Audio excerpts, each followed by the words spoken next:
Are you trying to build lean, defined abs? Well, if you're doing crunches like this or hanging leg raises like this, then this may be the reason you're not getting the results that you're looking for. I'm James Grage, and I'm here at the BPI Sports Training Facility, and in this video I'm going to reveal some of the simple secrets for getting six-pack abs. So let's get to it. So let's go back to the first of the two clips. Can you figure out what I'm doing wrong here? Now, it's actually something that's very easy to correct when you understand the function of your abs. Your six-pack is made up of a muscle group called the rectus abdominis, which enables the curvature of the lower spine and the tilting of your pelvis. Now, this muscle group attaches at the bottom of the ribs, point A, and at the top of the pubic bone, point B. Now, this is important to note because when a muscle contracts, it shortens the distance between the two connecting points. So let's go back and look at the clip of the crunch. Now, as you can see, there isn't much of a change in distance between points A and B.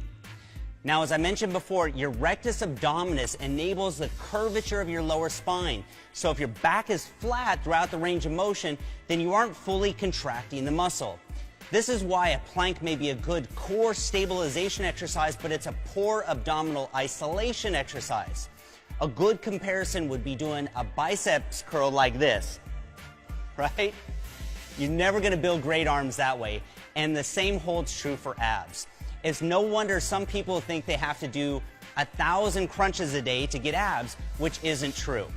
So, to properly do a crunch, think about bringing your head towards your knees instead of up toward the ceiling. Just make sure you don't pull on your neck or head. Now, as you can see here, this now gets a nice curvature in the lower spine and brings point A and B closer together. You should now feel a greater contraction throughout your entire abdominal region. So once you've mastered proper technique, you can then add resistance into the exercise. High reps don't build your abs or burn belly fat. You build your abs the same way you would build any other body part, with resistance. But we'll talk about that more later. So let's first go back and look at that second clip of the hanging leg raises. Now, I'm sure you've seen this exercise plenty of times in the gym, as well as online and in the fitness magazines. Now, with that being said, it's totally ineffective the way you see it here. So knowing what you do now about the rectus abdominis, I bet you can already guess why. If you point out the fact that there's no shortening of the distance between point A and B, then you're 100% correct.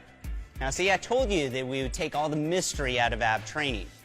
So, when lifting the legs up from an extended position to this raised position where the thighs are parallel with the ground, you're using your hip flexors and very little of your abdominals. Now, I used to get terrible low back pain when I was doing this exercise, and that's because your hip flexors attach to your femur, point A, and to the lower part of your spine, point B. So all those exercises that I thought I was doing for my lower abs were just making my hip flexors tight, which then in turn would pull on my lower spine, which was causing my back pain. So now, the hanging leg raise is actually a very effective exercise when it's done correctly. So to do it properly, we need to get that pelvis tilted up. And to do this, we're going to eliminate this first part of the range of motion that we see here in the clip.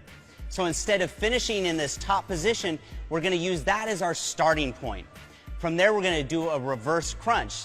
Now, don't think about bringing your knees straight up toward the ceiling, but instead think about bringing them towards your head, just like we did with the crunch, but in reverse. So you can see here that we're now getting good curvature in the spine, and we're bringing points A and B closer together for maximum muscle contraction. Now, make sure you don't use momentum or swing.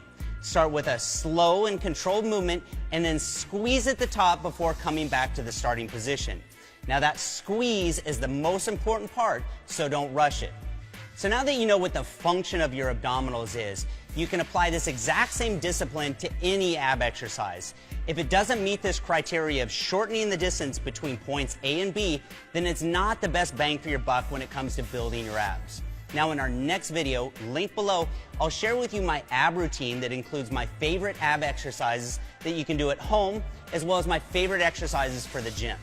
So make sure to subscribe to this channel for more content like this on training, nutrition, supplementation, and gym motivation.